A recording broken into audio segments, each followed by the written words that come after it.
the Lord. Praise Master Jesus. Welcome to another time of Feast of Insights. My name is Wale Adedipe. Before I start today, I want to appreciate everyone following us online. I want to appreciate everybody commenting. And I want to thank God for the testimonies that are already coming in. And I want to give God praise for deliverance. I want to give God praise for restoration. I want to thank God for what He's doing through this platform. Praise the Lord. And today, I will continue the series, Spirit, Soul, and Body. Spirit, Soul, and Body. Praise the Lord. And before I go further, I want to inform people that are demanding for our YouTube channel. Our YouTube channel is LICC Yenagoa. So that if you are interested in downloading the video, any of the videos, you are free. Praise the Lord. LICC Yenagoa. I want to give God praise for His faithfulness. As I said earlier, I will continue the series, Spirit, Soul, and Body. Spirit, Soul, and Body. Man of God, I appreciate you. Pastor Kenso Robinson, God bless you, sir. Spirit, Soul, and Body. Praise the Lord. I have made it clear to all from the beginning that every believer is a three-part being. Spirit, soul, and body. You can see that in 1 Thessalonians chapter 5, verse 23. Spirit, soul, and body. And I've said a lot before today. And today, we'll be looking at spirituality versus carnality. Spirituality versus carnality. Praise the Lord. I would like to read from the book of 1 Corinthians chapter 3, verses 1 to 3. 1 Corinthians chapter 3, verses 1 to 3.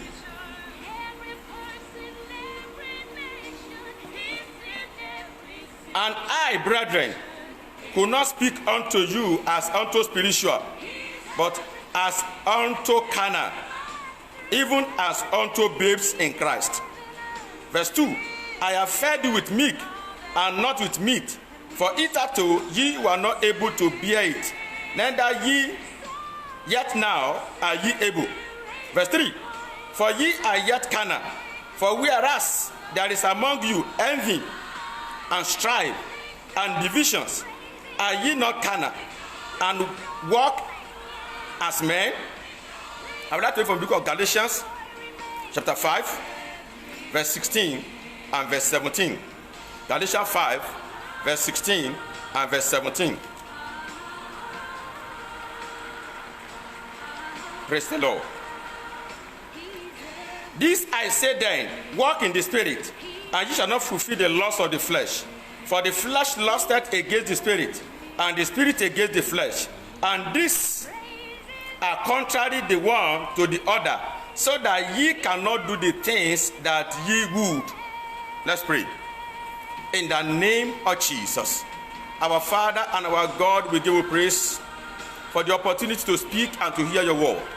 Father, I commit this word into your hand. Let it come with life and power in the name of Jesus. Let the ears of my listeners, viewers, and their hearts be opened to receive this word in the name of Jesus. Thank you, Father, in Jesus' mighty name. Amen. Spirituality versus carnality. As I said, every believer is a three-part being: spirit, soul, and body. When somebody gives his life to Christ, his spirit comes alive. And in his spirit, he has the nature of God. In his spirit, he has the power of God. In his spirit, he has what makes God God. Praise the Lord. Bible says, as he is, so are we in this world. In your spirit, you are perfect like Christ. But God Almighty created man as a three-part being, so that man can can relate with the spirit realm and also relate with the physical realm. God created man as a three-part being so that man can relate with the spirit realm and the physical realm. And God has created a medium because the spirit and the physical realm cannot really come in contact. And God has created a medium which is the soul. The body, your body does not have direct contact with your spirit. And your spirit does not have direct contact with your body. The medium that God has created so that the two parts, the spirit and the body, will be able to connect is the soul. Praise the Lord. And I made it clear to you that whosoever controls the mind, which is part of the soul now, determines what manifests in the physical. What you have in your spirit cannot manifest in the physical. It has to travel, it has to transmit through the soul. Praise the Lord. And the funniest thing is that the soul has its own government. The soul has its own pattern, which we call the flesh. Praise the Lord. Which is called the flesh. I've said to you that the flesh is not the physical thing you can see. It's not the physical body you can see. The flesh is the controlling part of the soul.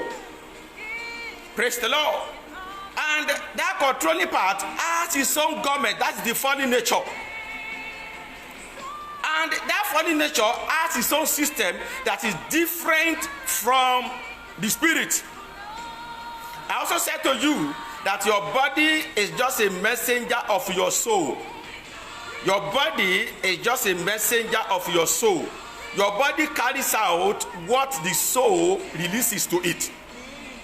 Your body carries out what the soul releases to it. For anything to change in your life, it has to first of all take place in your soul. For any physical change to take place in your life, it has to first of all take place in your soul before manifesting in the physical. Praise the Lord. And the soul has its own system. The body, the spirit has its own system. And as a child of God, if you don't know what to do, the flesh will still control you. Because the flesh, as I said earlier, the flesh will not submit easily to the spirit. The flesh will not submit. The flesh will always try to fight. The flesh will always try to dominate. So that when the flesh dominates, you begin to exhibit what you are not supposed to exhibit as a child of God. Though in your spirit you are perfect like Christ. Though in your spirit you have the nature of God. Though in your spirit you have the power of God. But for it to manifest in the physical, you must know how to bring your body, your flesh, under the control of your spirit. Praise the Lord. And today you see many believers, they be born again for 1 year, 2 years, 3 years, even 10 years. They see exhibit the nature of the flesh. Praise the Lord. And where we read in the book of 1 Corinthians chapter 3, verses 1 to 3, Paul referred to the Corinthians and said, my brethren, my brothers. He referred to them as brothers. They were believers. But the flesh was still controlling them. They allowed their flesh to control them, and they began to manifest envy, strife, and divisions. Praise the Lord. And I want to say to you, as a child of God, being born again does not affect your soul. It's your spirit that is born again. It's your spirit that is regenerated. You must know what to do to bring your soul under the leadership of your spirit, so that the power of God, the nature of God that is already in your spirit, will find physical expression in your life. And last week I said to you that devil will always try to impose his nature on you as a child of God. Anger, envy, malice, unforgiveness. But if you know how to bring your body, you know how to bring your flesh under the leadership of your spirit, devil will not be able to impose his nature on you. Because by knowing what to do to bring your flesh under the leadership of your spirit takes control of your flesh. And when you take control of your flesh, then the nature of God that's already your spirit continues to manifest. Even when they will try severally to impose his nature of you, it will not work. Praise the Lord. And as a child of God, I want you to know that being born again for 1 year, for 2 years, for 3 years does not make you spiritual. Are you with me? Being born again for 10 years does not make you spiritual. And if you are not spiritual as a child of God, you are still a baby. It takes conscious effort. I'm going to talk about that from next week. It takes conscious effort to grow spiritually. You don't just grow by default. You don't just grow on your own. You grow by taking conscious effort. And when you grow by taking conscious effort, that is when you are spiritual. Praise the Lord. If you are a baby as a child of God, you have to grow. And when you grow, then your spirit takes control. The rivalry between your flesh and your spirit ends. What do I mean? Your spirit takes upper hand and your spirit manifests. What is your spirit manifest in your life as a child of God? There will always be a constant rivalry between your flesh and your spirit. As a child of God, you want to do what is right. As a child of God, you want to do what is already in your spirit. You want to manifest already your spirit, but your flesh will try to resist because it's had its own government, it's had its own system, and it wants to impose, it wants to control, it wants to dominate. Your flesh wants to be in charge. Praise the Lord. But I want to say something to you also, that manifestation of spiritual gifts does not make you a spiritual person. Are you with me? Speaking in tongues, word of knowledge, all those spiritual gifts do not make you a spiritual person. Praise the Lord. When you are spiritual, it is when the nature of God dominates your life. One of the things that will manifest in your life to prove your spirituality is meekness or humility. Praise the Lord. The day I'm going to talk about humility, you will have a clear understanding of what humility is. But I want to understand one thing that will manifest in your life that you are spiritual is meekness. It's meekness and or humility. Praise the Lord. When you see somebody that is humble, real humility, not false humility. I'm going to deal with that as I talk on humility. But that's what you call false humility. That's what I call the genuine humility. People that exhibit false humility, when they come under pressure, they exhibit pride. But as a child of God, when you are really spiritual, that's what I call meekness. What is called meekness and humility, or humility, will manifest in your life constantly. It's a proof that you are really spiritual. Praise the Lord. But I want to say to you this morning, there are two types of believers when we talk about carnality. There are believers that know, though they are born again, they know that they are struggling with one weakness or the other, weakness of the flesh. Like when I gave my life to Christ. Before I gave my life to Christ, anger was my problem. And after giving my life to Christ, anger was still manifesting in my life. When I was an unbeliever, my anger was deadly, very, very bad. My anger was so bad to the extent that anytime I got angry, I was ready to die. At any time, I had this philosophy in my mind that man does not die twice. I had that confidence that any day death can come, and I was ready to fight. Any day I got angry, I was ready to die. When I gave my life to Christ, this anger continued. Something will happen and will trigger the anger in me. And whenever I got angry, for 3 days, I will not be myself. For the first day, my body will be shaking physically. My body will be vibrating physically. After that first day, for 2 days, my body will be shaking on the inside. I will not be able to pray very well. I will not be able to study the Bible very well. And I will not be able to hear from God for those 3 days. And I realized that there was a problem. And I began to seek the face of God. And I read in the book of James that the anger of man, the wrath of man does not produce the righteousness of God. And because of that, I knew that something was wrong. And I began to pray. I began to pray. I saw the face of God. I studied the Bible. Along the line, God helped me. And today, by the mercy of God, anger is no longer a problem in my life. What I'm saying to you is that as a child of God, you can be born again. But there are things that your flesh will still try to exhibit. Like envy. But it's not that the devil will start to impose his nature on you now. But this is what? It's just a weakness in your body. Anger was my challenge. And there are believers that are in this class. But if you don't know how to deal with it, these things will continue in your life. Praise the Lord. For 10 years, you can still be a spiritual baby. For 20 years, your flesh can still dominate your life. There is always a rivalry between your flesh and your spirit. And if you look at the life of Peter, when Jesus asked, he said, "Who do men say I am?" And they said, "One of the prophets, this and that, Elijah." And the Christ said, "Who do you say I am?" It was Peter that answered. And Peter gave a clear-cut revelation. Few verses afterwards, Peter again manifested the flesh. And Christ turned to him, "Get behind me, Satan." What am I saying? There is a constant rivalry between the flesh and the spirit. But when you know what to do to put the flesh under the control of your spirit, then you are spiritual. Praise the Lord. As a child of God, being born again does not make you spiritual. It takes conscious effort for you to be spiritual.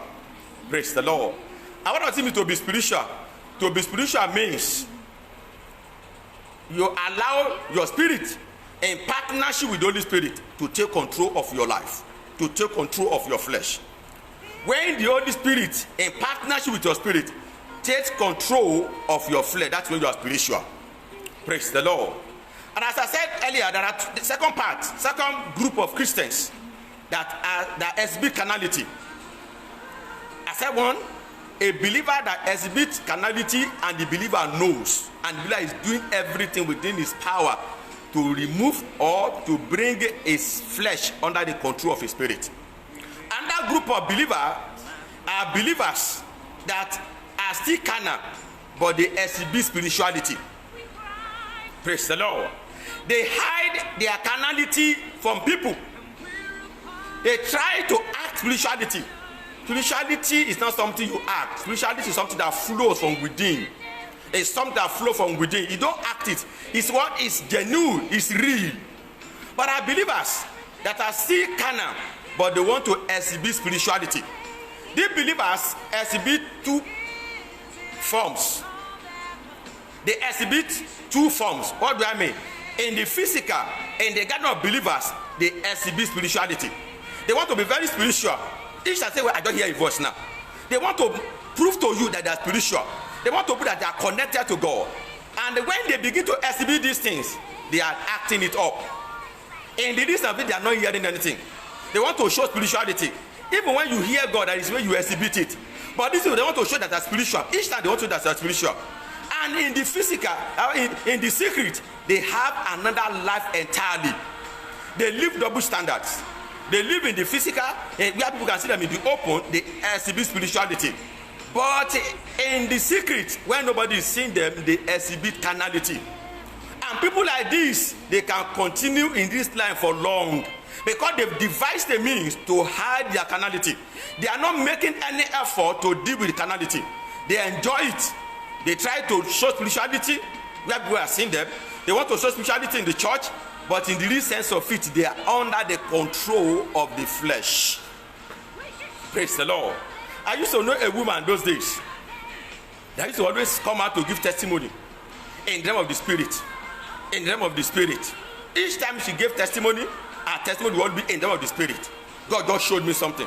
God just showed me something. And she will always give prophecies to almost all the members of the church. And that was the day she came to me. Because me, I don't really celebrate those things. I want to see Christ likeness in your life. That's what impresses me. Praise the Lord. And that day she came to me, she wrote something on a sheet of paper. He said, "This is the word of the Lord to you." And after the service, I opened the paper. I read what was inside. And she said God told her that I will be rewarded because of my commitment. I looked at it, I just laughed. I screwed people, I threw it away. Why? Because I know. Then I knew that when you are committed, God will reward you. It's not a prophecy. It's a normal thing. When you show dedication, sincere commitment in the kingdom of God, you'll be rewarded. That was not a prophecy. But this one was going from one person to the other, moving to people, giving them prophecies, telling them different things. But whereas she was under the control of the flesh, until my father the Lord gave her a word one day, say you need to pray and help yourself out. My father the Lord gave her, my father the Lord, the Francis Pekel Johnson, gave her a word. From that day, spirituality ended. What am I saying? That are believers, they want to show spirituality. Spirituality is something you build. Are you with me? It's something you build. I'm going to speak a little on that today. Then from next week, I'm going to teach elaborately on that, on how to be spiritual. Praise the Lord. Spirituality is not something you act. Spirituality is something that flows from within and manifests in the physical. But your flesh will always try to fight. But when you know what to do to put your flesh under the control, like Paul said in the book of 1 Corinthians chapter 9 verse 27, he said, I bring my body under subjection. It is your duty as a child of God to bring your body under subjection, to bring your flesh under subjection, so that your flesh will not dominate your spirit. Your spirit is powerful, but if you don't know what to do, your flesh will still dominate your spirit. Praise the Lord. Are you with me? Don't act spirituality. Don't allow people that act spirituality to deceive you. Today a guy came to me and was saying to me, he said that revelation, he had in that revelation, and he gave a revelation. He gave a dream, and that himself he saw blood. I said, what does that one mean? He didn't know the meaning, and it was called revelation. I said, God cannot give revelation that you do understand. Praise the Lord. If God does not speak in a confusing manner to his children, say my sheep know my voice, they recognize my voice, they know me. Praise the Lord. That I believe that they want to ask spirituality, but spirituality is something you act. It's something that flows easily. Praise the Lord. Are you with me? But I want to say to you that for you to be spiritual, you must walk in the spirit. Praise the Lord. For you to be spiritual, you must walk in the spirit. As I said earlier, walking in the spirit is not the same thing as manifestation of spiritual gifts. A man can manifest spiritual gifts and still go and still die and still miss eternity with Christ. Yes, I want you to know that. Somebody can manifest spiritual gifts, word of knowledge, word of wisdom, and all the spiritual gifts, and still miss eternity with Christ. Yes. Because what? If the person allows his flesh to dominate him, if the person does not walk in the spirit, the flesh will take him off. The flesh will disconnect him. Then how do you walk in the spirit? To walk in the spirit is not looking pious. Because they feel that walking in the spirit is what? They look, God bless you, God bless you, it is well with you, it is well with you. I'm not saying these things are wrong, they are very good. For people that want to walk in the spirit, they just look so pious, so holy, as if they are very close to Jesus Christ. They are closer than anybody else. That is not spirituality. That is not what it means to walk in the spirit. Giving word of knowledge, saying in the name of the spirit, saying this revelation, that revelation, that is not what it means to walk in the spirit. To walk in the spirit, it is when you allow the word of God in partnership with the Holy Spirit to take control of your life. Praise the Lord. Paul said, walk in the spirit and you not fulfill the lusts of the flesh. Walk in the spirit and ye will not fulfill the lusts of the flesh. That is the condition. Praise the Lord. You don't wish it. And many believers that want to walk in the spirit, they don't understand, they don't know the word.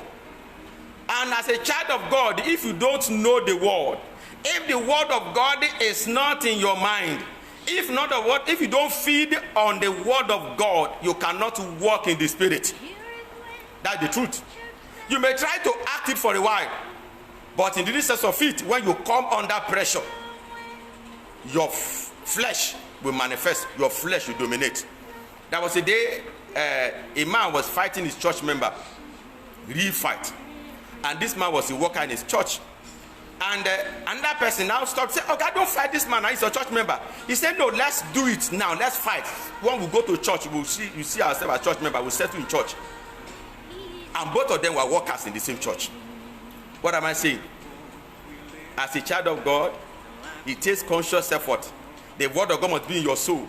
The word of God must be in your mind. And in partnership with the Spirit, that is when you walk in the Spirit. Praise the Lord. I forgot something that happened again one day. 2 members of the church came out from the church, in front of the church, and began to fight. And the pastor came out and began to settle quarrel, began to settle fight. Why did it happen? Because they didn't allow the word of God to settle in their mind. There are believers today, immediately they come to church, they hear the word of God, they get excited. After that time, the word of God is dumped somewhere. They don't plant the word of God in their mind. They don't put the word of God in their mind. They don't allow their mind, they don't bring their mind to constantly meditate, to constantly act in line with the word of God. And when you continue to do that consistently, you start gradually. I want to say this as a child of God. I want to say this to you.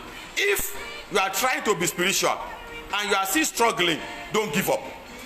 If you are trying to bring your body, your flesh, under the control of your spirit by engaging the word of God in partnership with the Holy Spirit, and you are still finding yourself falling one way or the other, please don't kill yourself.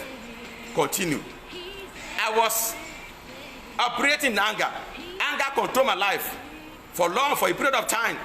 But as I persisted in bringing my body under the control of the word of God, in bringing my body under the spirit, under the leadership of the Holy Spirit, and partnership with my spirit, along the line, God helped me. Anger left me. Today I am free from anger. If you are still falling, don't kill yourself. And God is not angry with you. God knows that the flesh is weak. He knows. But as you are making that effort, the enablement of God begins to come. The enablement of the Holy Ghost begins to manifest in your life. If you see yourself falling, after you have tried and tried, continue to try. Continue to try. That word of God you want to apply, continue to apply it. That word of God that is contrary to the weakness you see in your body, that you want to apply in your life, continue to apply it. A time comes when your body, your flesh, now comes under the control of the word of God in partnership with the Holy Spirit. Then you become spiritual. Then you begin to exhibit love. You begin to exhibit kindness. You begin to exhibit the nature of God with ease. Then power comes. I'm going to talk about that next week. Praise the Lord. Because the proof of spirituality is not manifestation of power. It's not. It's not. Praise the Lord. The proof of spirituality is what? Meekness, gentleness, exhibiting the nature of God. Praise Master Jesus. Are you with me, child of God? You can be spiritual. Just apply what I've said. Bring your body, bring your flesh under the control of the word of God and the Holy Spirit. Then you begin to exhibit spirituality. Praise the Lord. You don't act spirituality, you just exhibit it. It flows. It flows both in the open and in the secret. When you are spiritual, your life in the open and your life in the secret is the same. The life of God, the nature of God, the loving nature of God, patience that you exhibit in the physical, in the open, is what you exhibit when nobody is seeing you. When you travel to any part of the world, is that nature that you see exhibit. That is when you are spiritual. You don't act when people are seeing you, and when nobody is seeing you, you exhibit another side. No. Praise the Lord. Spirituality is a must for you as a child of God. The flesh always tries to fight, and that's why you continue. It's a constant war. It's a constant fight between your flesh and your spirit. Why it's a constant fight is that your flesh, as I said earlier on, your flesh will always, at the beginning of this series, your flesh will always receive energy.